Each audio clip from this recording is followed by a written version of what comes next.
pendant ce temps, à Thiès, les populations ont tenu une marche hier. Les travaux non achevés sur une longue route les inquiètent. Ils dénoncent la pollution et les risques d'accidents réels au niveau de ce tronçon.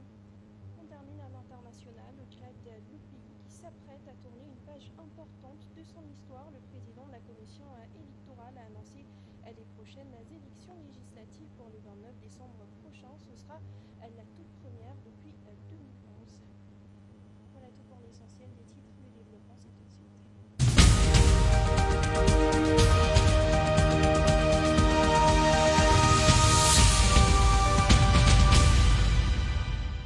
Test, 1, 2, test. Test, test, test.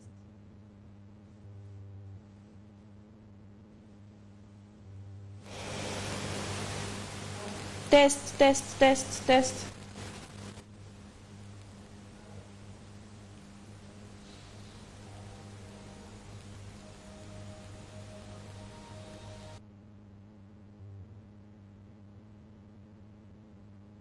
Et nous le disions donc à l'instant dans les titres dissolution de l'Assemblée nationale. Les libéraux appellent à la constitution d'une large coalition. Dans un communiqué publié mardi dernier, les libéraux ont fait part au grand public de l'union d'une quarantaine de partis et de mouvements. Selon eux, cette nouvelle alliance s'est fixée deux objectifs. L'un est de perpétuer et amplifier le legs de plusieurs décennies de combat des libéraux et de leurs alliés qui ont permis l'instauration de la démocratie et le placement du Sénégal sur la rampe de l'émergence économique et sociale de 2000 à 2024. Et l'autre objectif est de favoriser la coopération, le partage d'idées, la recherche de consensus et la mutualisation des ressources humaines, matérielles et financières pour promouvoir des politiques et des valeurs communes en perspective de la dissolution de l'Assemblée nationale. Par ailleurs, le bloc appelle également à la constitution d'une large coalition pour, disent-ils, lutter contre les tentatives de surprendre le pays en organisant à la sauvette des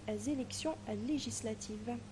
Bien sûr, nous y reviendrons dans nos prochaines éditions. En attendant, nous reparlons de la situation de la presse au Sénégal. Moussa Bocar Thiam, ancien ministre de la Communication, des Télécommunications et du Numérique, a sorti hier un communiqué pour apporter des précisions sur la dette fiscale des entreprises de presse agitée par le nouveau régime. Dernièrement, le maire de Rossegui estime que le gouvernement s'acharne sur la presse privée alors que cette dette est en majorité détenue par la presse publique. L'ancien ministre de la Communication, des Télécommunications et du Numérique n'y va pas par quatre chemins. Le nouveau régime est clairement dans une logique de stigmatisation de la presse et de dénigrement de l'ancien régime, à son avis. En effet, selon Moussa Bocar Thiam, il n'y a rien d'alarmant qu'une entreprise de presse ait une dette fiscale. Seulement, le nouveau régime n'a pas à son goût rétabli toute la vérité sur cette fameuse dette. Car, précise-t-il, qu'en 2023, la dette fiscale de la presse publique et privée s'est levée à 10 334 595 510 francs CFA en droits simples et de 2 900 000 francs CFA de pénalité. Cette dette était établie en partie comme il suit. 4 550 625 781 francs CFA pour la RTS, 256 747 664 francs CFA pour l'APS, 215 838 695 francs CFA pour le Soleil et 600 millions de francs CFA pour le compte de la TDS. Ce qui veut dire que 50% de la dette fiscale de la presse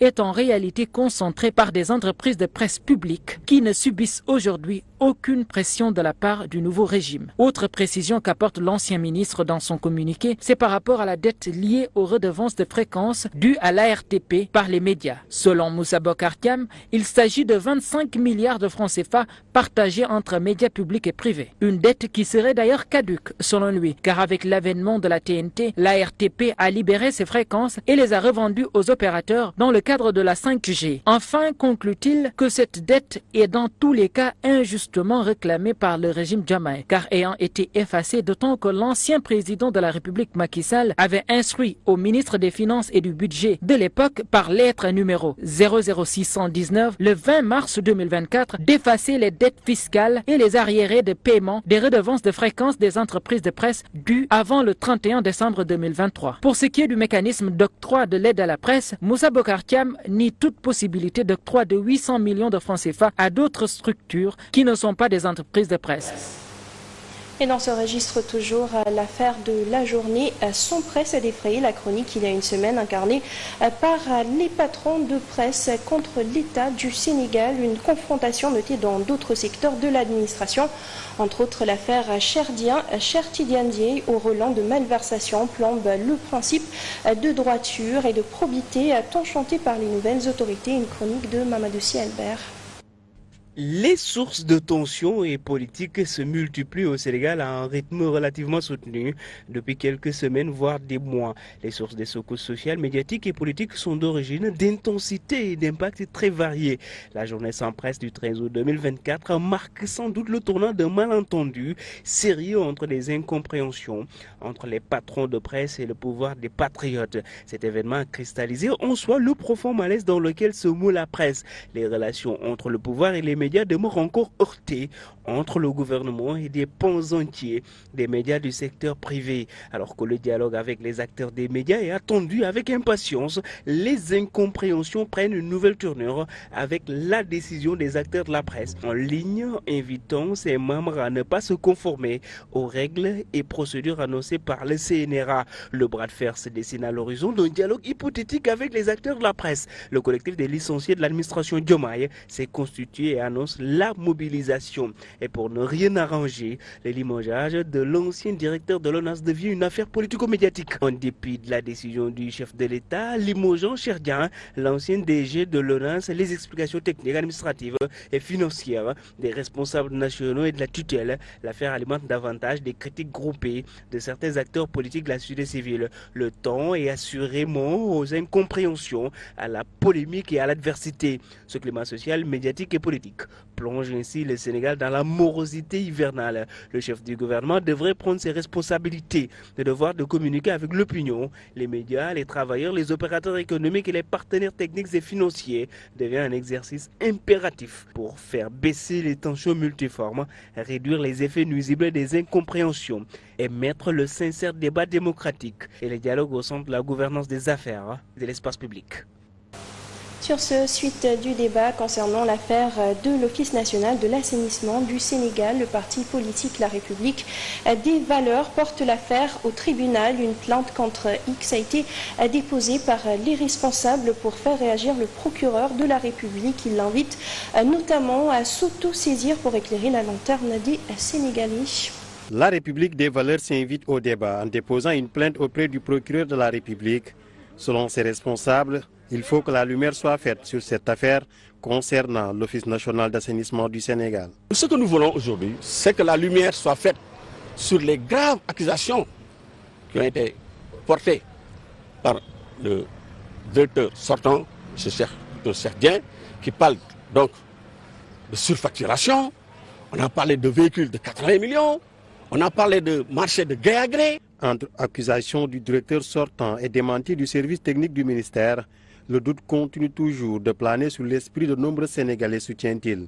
Pour eux, ces autorités sur place ont toujours dénoncé une certaine injustice et que donc c'est le moment de confirmer leur slogan, le Djoub, Djoubal et Djoubanti. Les explications fournies par les services techniques n'ayant pas convaincu, nous, au niveau de la République des Valeurs, nous avons estimé à bon droit qu'il était de notre devoir de porter l'affaire devant le procureur de la République, à charge pour lui de faire la lumière sur toutes ces accusations. C'est un débat qui n'a pas sa place dans un contexte d'inondation. Nous ne parlons pas des populations qui sont en train de patauger dans l'eau, ici à Touba, à Dakar, à Kaolack, un peu partout à l'intérieur du pays. Les populations sont en train de souffrir le martyre. Nous avons déposé une plainte, dont voici copie. Vous avez vu, donc voilà. On vient de déposer la plainte à l'instant même. Ainsi, il demande à ce que le ministre Chertidiane Dièye démissionne de son poste jusqu'à ce que les choses soient mises au clair. Pendant ce temps, colère des travailleurs de la société Teranga Sûreté Aéroportuaire, ces agents qui revendiquent à ce jour le changement de la convention commerciale vers la convention aéroportuaire beaucoup plus adéquate, une augmentation également considérable des salaires jugés très indécents au regard des responsabilités. Ils étaient face à la presse hier. Ils sont 750 agents à dénoncer des conditions difficiles de travail. Face à la presse ce matin, le collège des délégués des agents de la Teranga Sûreté Aéroportuaire énumère ces mots. Nos salaires sont misérables. Nous faisons des shifts de 12 heures. Nous travaillons de 8 heures à 20 heures et de 20 heures à 8 heures et n'avons que 2 jours de repos.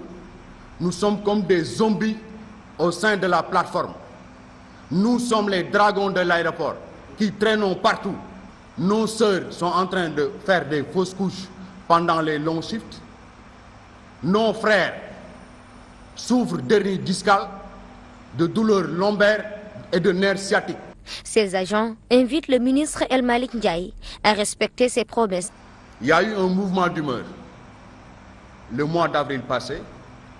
On s'est très bien fait entendre par la tutelle, en l'occurrence, monsieur le ministre El Malik Ndiaye, qui nous avait demandé de suspendre à notre mouvement d'humeur. Ce que nous avions fait depuis avril, mais on est toujours à l'écoute. Ils invitent aussi le chef de l'État à appliquer le principe du Djub Djubonti au sein de la structure pour régler le problème des travailleurs. Son Excellence Bassirou Diomaye Diakhar Faye est au courant de ce qui se passe, ainsi que Monsieur le Premier ministre Ousmane Sonko. On les invite à faire l'inspection filtrage de notre propre travail. Le Djub Djubonti, s'il est le slogan phare de l'actuel régime, mais qu'il se mette en place au sein de notre entreprise. Le collège des délégués des agents de la Teranga Sûreté Aéroportuaire dit vivre cette situation depuis plus de 5 ans et compte sur les nouvelles autorités pour résoudre ces difficultés. À présent, direction la région de Thiès, les populations ont marché en cette période d'hivernage. Ils dénoncent des travaux non achevés jusqu'à ce jour sur une route longue de plusieurs dizaines de kilomètres. La pollution et les risques d'accidents sont réels, disent-ils, surtout en cette période de pluie. Il y a une dégradation très avancée de la route Mékhé-Kilmakha-Touba. Cette route qui nous a causé plus d'une vingtaine de morts par le truchement d'accidents. Nous demandons au gouvernement, à Monsieur le Président de la République, son Excellence Bassirou Diomaye Diakhar Faye, à son Premier ministre Ousmane Sonko, mais également au ministre des Infrastructures, El Malik Ndiaye, de dégager plus rapidement ces tas de débris, de gravats, pour qu'on puisse aller faire le pèlerinage à Touba dans d'excellentes conditions. L'impact économique que cette route peut donner au Sénégal est incommensurable. Donc le gouvernement doit dresser un baromètre pour tout simplement savoir cet impact économique qui devra participer à augmenter le budget du Sénégal.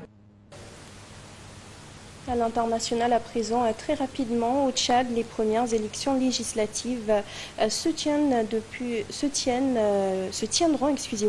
le 29 décembre prochain, une première depuis 2011. L'annonce a été faite hier par le président de la commission électorale, 8 mois après l'élection présidentielle qui a mis fin à 3 ans de transition. Une série d'élections est donc à venir et devrait permettre de tourner définitivement la page de la transition.